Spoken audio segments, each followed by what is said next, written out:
Your Best Choice, Action Democratico, under Mayor Isko Moreno Domagoso, and of course, Vice Mayor Chi Atienza, at ang aming Congressman Amado Bagatsing. Okay, maraming salamat po. Maraming salamat. God bless. Tuloy lang natin yung programa at distributor. At of course, naniniwala tayo na magagawa ulit ng grupo ng Warriors. Excited po ba kayo? Excited dahil para sa Maynila. Pinag-uusapan natin ngayon, hindi na yung para sa amin. Pag-uusapan natin ngayon, after neto, filing, preparasyon, pagbibigay ulit ng sigla maunlad na Maynila. Ma'am, kamusta naman po yung pagpapayong kahapon sa San Juan? Okay naman, masaya, very quiet lang. Kasama ko yung mga ating konsehal sa Your Best Choice. Sinamahan nila ako. Kompleto kayo kahapon po. Kompleto kami. And may message po ba kayo sa ating mga kababayan din? Ayun, thank you sa lahat at sana masuportahan niyo po ang Your Best Choice, lalo-lalo na sa mga taga-ikatlong distrito ng Maynila.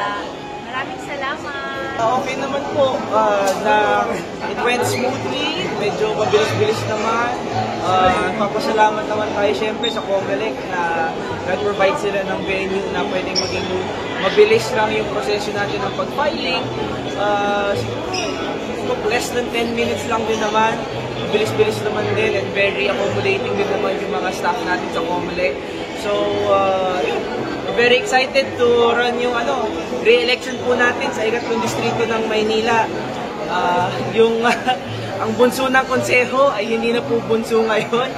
Running na po tayo sa ating ikalawang termino, kaya sa ating mga minamahal na mga constituents, aking mga kapatid sa ikatlong distrito ng Maynila, maraming salamat sa tiwala niyo po nung unang pagkakataon ko po sa muling eleksyon. Ngayon po, gusto niyo po ako samahin pa rin dito sa ating laban na to. Maraming salamat po sa inyo at makikita-kita po kayo. And kasama rin po kayo ni Yorme Isko Moreno under Your Best Choice. Yes. Well, yun din naman. Very blessed din ako ngayon na maging parte ng Your Best Choice. Kasi alam naman po natin na si Yorme, yung kanyang nagawa sa lungsod ng Maynila, talagang yung pagmamahal ng mga batang Manileño para kay Yorme ay talagang naipapakita natin. So to be part as one of Yorme's Choice is really an honor. And syempre, at the end of the day, talagang habol naman po natin bilang lingkod bayan, bilang parte ng mga nagsiservisyo sa publiko, ay talagang kung ano yung pinaka maayos at mahahanapan natin na mabuting kapakanan ng bawat Manileño, yun naman po ang pinaglalaban natin. For the past 4 years na nakaupo na rin ako bilang konsehal sa lungsod ng Maynila, yun naman po lagi ang unang-una nating naiisip, yun naman po lagi ang una nating pinaglalaban, ang bawat isang Manileño. Kaya kung kasama rin po natin si Yorme at lahat po ng mga Yorme's Choice, sigurado naman po ako, hindi tayo bibiguin ng mga yan.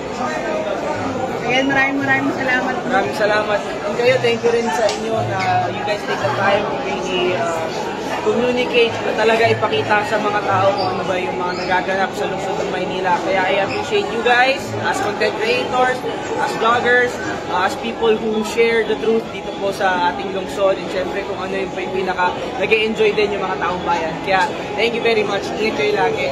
God first. Una, siyempre, salamat sa Diyos sa pagkakataon. Salamat, yung Best Choice. Ang pinagdadasal ko araw-araw. Sana bumalik yung siyo. Sana may isang bako sa iyo.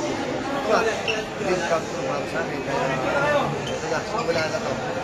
Ano ko lang po, sakaling pong papalarin po kayo, ano po ba yung mga magiging programa ninyo sa district? Siyempre, hindi na ako lalo yun. Ano tayo, baka meron tayo. Siyempre, gusto ko rin i-share yung talento pinagkalog sa akin ng Panginoon sa larangan ng basketball. Hindi lang yun, siyempre sa lahat ng sports na.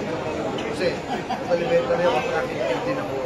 Sa volleyball player din ako, kapitid ko ng volleyball ng elementary. So, lahat yan na talagang pipilitin natin na ang ating mga kadistrito ay lalong gumaling sa larangan ng paligsahan.